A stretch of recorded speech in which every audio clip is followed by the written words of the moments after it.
Have you ever been in a situation that feels impossible? My mama used to say often that she was in between a rock and a hard place, and unfortunately, as I've grown older, I've become intimately aware of what that means. But outside of our personal lives, I know that it feels that way in our social world today too. We're up against what seems to be impossible and constantly being reminded of the past we thought we'd escaped.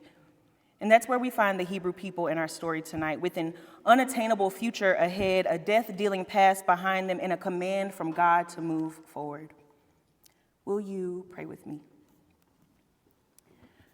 God, thank you so much for this opportunity to be with these, your people. Thank you for this reflection. I pray now that the words of my mouth and the meditation of my heart be acceptable in your sight, O God, my rock, my redeemer. Amen. All right. Good evening. Hey, friends. Hi. I am going to try to pull this up. I can't. All right, cool. Can you hear me okay? Okay. All right, cool. So I'm grateful for the chance to be with you here today, and thank you, Pastor Michael, for the opportunity. I also want to thank you for the work you've been allowing us to do or walking us through with this Tenacious Solidarity series. I've appreciated the time we've had to reflect on our social location and how that impacts how we show up for movements for justice.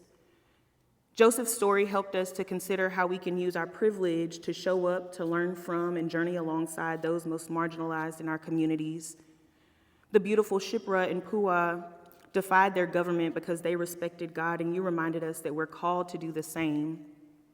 You told us tenacious solidarity meant doing what's right no matter what institutions condone the wrong. And today we're at the last part of that series where the Hebrew people have finally been freed. We meet the Hebrew people in an impossible predicament. So today we'll talk through what tenacious solidarity looks like when you're up against the impossible. We're offered a few lessons from our text. Our story shows us the importance of remembering the promise and moving forward, understanding making a way out of no way, and the assurance that we never move alone. So starting in verse 10, we see the people who have been let go from Egypt walking the road to freedom. They've been released from the Egyptians, so there are people moving away from bondage, and as they're approaching the Red Sea, they look back.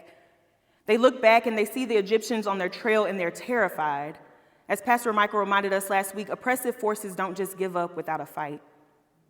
They see Pharaoh's army charging at them, horses, chariots, soldiers, and they're trapped by a massive body of water. In fear, they cry out to the God that sent Moses to lead them out of Egypt, and they fuss at Moses too. And Moses basically tells them all they need to do is stand still and let God fight their battles. And then in verse 15, something interesting happens. God asks Moses, "Why are you crying to me? Tell the people to get moving." Interesting, because I thought that when we were in a bind, in a hard place, in a situation that felt impossible, that what we were supposed to do was to pray, but God says to get moving. And in addition to being alarmed by God's response, I was also a little bit taken aback by how the Israelites responded. There's a song we sing in my tradition that says, "We have come this far by faith, leaning on the Lord, trusting in God's holy word. God has never failed me yet, can't turn around. We have come this far by faith." The Israelites' faith has gotten them thus far. They have seen God work miracles through Moses and Aaron. They have seen 10 plagues on Egypt, and they have also seen Pharaoh let them go. They've been led this whole time by God, so why would they be left now? And as I reflected, I saw that it's easy to have this view as the reader. But there's no rationalizing or remembrance when our bodies are responding to a threat. Psychologists tell us that in survival mode, we have 4 responses: fight, flight, freeze, and fawn. And Jewish Midrash offers an interpretation of this text wherein we see the Israelite people are having a very human reaction to this situation. Some of them want to fight the Egyptians, like we saw Draper do. Some of them freeze and they want to pray, like Liam did. Some want to fawn and go back and serve the Egyptians. My bad. My mouth is really dry. And then some of them, fight, flight, freeze, fawn, want to flee. They want to go into the sea. That's the fourth one. Yes. And although I truncated Moses' response earlier, the same Midrash says that he responded to each of them in kind. And so this shows us that on the road to liberation, when they're afraid, they're losing faith, they're losing morale, they need to be reminded of their promise and of the goal. Working toward liberation requires memory and imagination. Fear and danger can distort our memory and all of our cognition, honestly, and this story shows us that solidarity matters because when I forget the promise because I'm afraid of what's immediately in front of me and I have the trauma from my past, there's someone there to help ground me and to remind me what I'm fighting for. So they remember. But the road ahead of them is still impossible. In fact, it literally does not exist, and they're told to move forward. When what's behind them are the forces from which they've been freed, and what's in front of them is this massive sea of impossibility, God gives them an instruction to get moving. This sea in front of them represents everything that stands in between them and freedom. It's evidence that they're not making it through this. It's lost hope. It's sure death. And in the midst of crying out for their lives, God says, move forward. And in the very next few verses, 15 through 18, God presents the vision for how they'll make it out. God says to Moses, you lift the rod, and the sea will part, and you will walk on dry ground, not muddy ground. And so, thank you. And so if the sea is death and lost hope and possibility, then them walking through on dry land indicates that there won't be a remnant of hopelessness, there won't be a remnant of discouragement, there won't be a remnant of doubt of making it through. God says, then I'll handle the Egyptians. Everything that sought to destroy the Israelite people will drown. Their past will not be a threat to them anymore. God explains how the impossible will be made possible if, when, and as they move forward. The Israelites are being saved, quite literally from their imminent demise, but also from the sin of subjugation and its consequences. God is making a way out of no way. Reverend Dr. Monica Coleman, a process womanist liberation theologian, has a book by the same title, Making a Way Out of No Way, wherein she puts forth this concept of salvation that has 4 components. The first is God's presentation of unforeseen possibilities, human agency, the goals of survival, justice, and quality of life, and a challenge to the existing order. So according to her concept of salvation, we see the Israelites being saved. God presents an unforeseen possibility in the revelation that the sea will part. The Israelites and Moses exert human agency when they move forward and lift the rod, and as they're moving, they do so with the goal of surviving, of seeking justice, of improving their quality of life. And lastly, their movement inherently challenges the existing order. As Moses went to Pharaoh with the command of freedom, as soon as he went to Pharaoh with the command of freedom, that order was challenged. But to take it a little bit further, our story illustrates how, as we, as people, challenge the order, God has an even bigger vision. In drowning Pharaoh's army, God gives us a vision where empire is abolished. What was will never be again. In fact, at the end of the story, we don't even see Pharaoh mentioned. We do see the Egyptians, but not Pharaoh. And this same salvation, the same vision of justice is available for us today. The same God who parted a sea is making a way for you and me and has done so through Jesus. God has also provided us with an unforeseen possibility and a challenge to the existing order by way of Jesus. And I want y'all to follow me. I don't always love when preachers preach the Old Testament and they go to Jesus. But in Luke 4:18, when Jesus is announcing his public ministry and reading from the scrolls of Isaiah, we see that he says, "The Spirit of the Lord is upon me because he has anointed me to bring good news to the poor. He has sent me to proclaim release to the captive and recovery of sight to the blind and to set free those who are oppressed." Jesus is the one who in our story is parting the sea, and through him we're given a new way, a new vision of freedom and liberation. Pastor Christian Smith of the Faith Community puts Jesus' ministry goals in this way in our context. economic liberation, prison abolition, healthcare reform, and healing, wholeness, and wellness.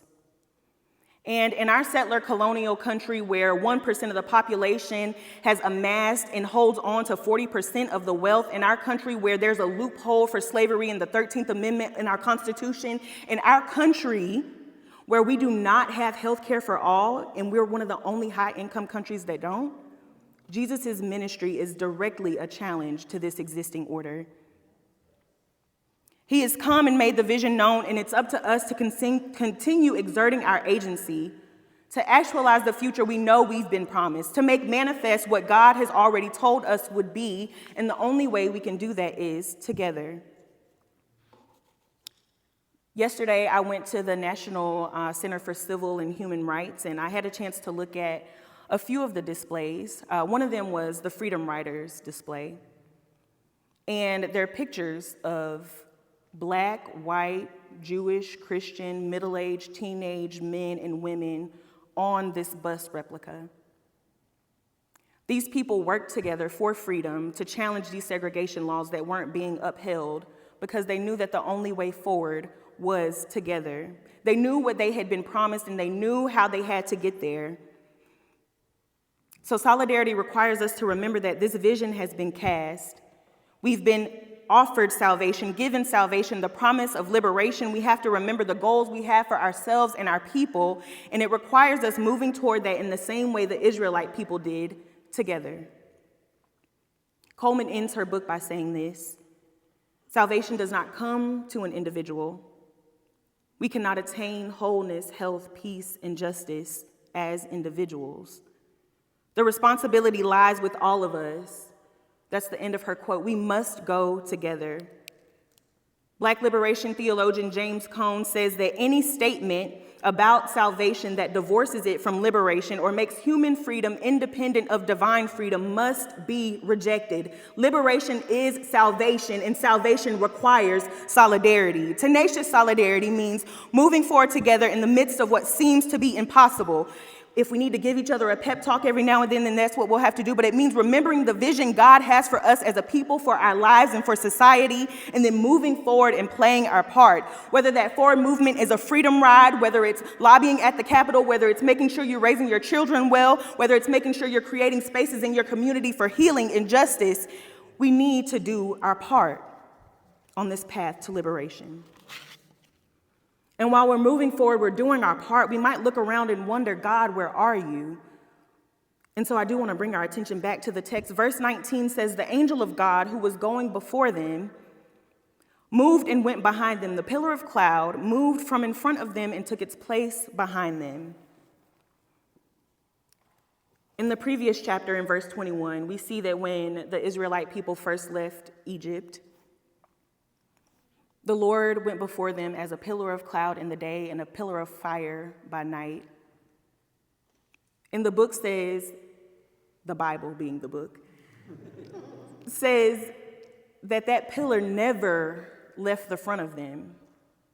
And so at this part of the story where we see the Israelite people being afraid and God's response to them being to move, we then also see God move behind. God moves behind to support them as they take their first brave movements forward. But then we also see in the text that it said the Egyptian army didn't touch them all night. God also moves behind as a protective force.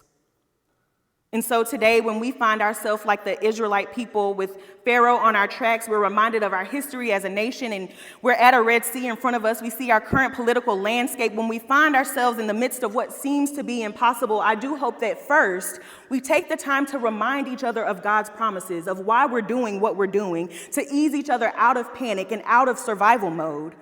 And that we remember we serve a God who specializes in making a way out of no way, and that way has already been made. It's up to us to take our first steps forward. So we may say, God, there's no way I'll make it through this. God says, move forward. God, we're so afraid. Move forward. God, we can't see clearly. Move forward. God, we're tired. Move forward. God, that man is in office again. Move forward. And as we are making our forward motion, we get to the point and we're looking around and we're saying, God, where are you? In the midst of this Red Sea moment, we hear you telling us to move, and we're doing our part. We're moving. We don't see you. We don't feel you. We don't know you're near. But I want you to be encouraged today to remember that the same God that was going before the Israelite people took his place behind them. The God who has brought us thus far on the way has given us each other and the tools we need to move into the way God has made, to bring the future we know is ours into fruition. And God is still right there behind us as we move forward. The same God that went behind the Israelites goes behind us to protect us from every force that seeks to dehumanize us, from every force that seeks to subjugate us, from every force that seeks to do us any type of harm, from every source that seeks to strip us of our dignity, from every force that seeks to separate us from our destiny, from every force that upholds empire and does not want to see the project of liberation achieved. We are co-conspirators with a God who will not rest until freedom comes. The God of the oppressed will always see to it that their people know liberation. So we may not be able to see God, but we can rest assured that God's got our back. So keep organizing, keep feeding your neighbors, keep raising the next generation right, keep building communities of healing, rest, and justice, and keep reminding your comrades of the promise. Keep doing whatever your part in our forward motion as a people is, because as we take our first steps forward, we have God's support and protection. In the way that's been revealed through Jesus, we'll move toward the sea, expecting that it will part, empire will fall, and we will see freedom. Amen.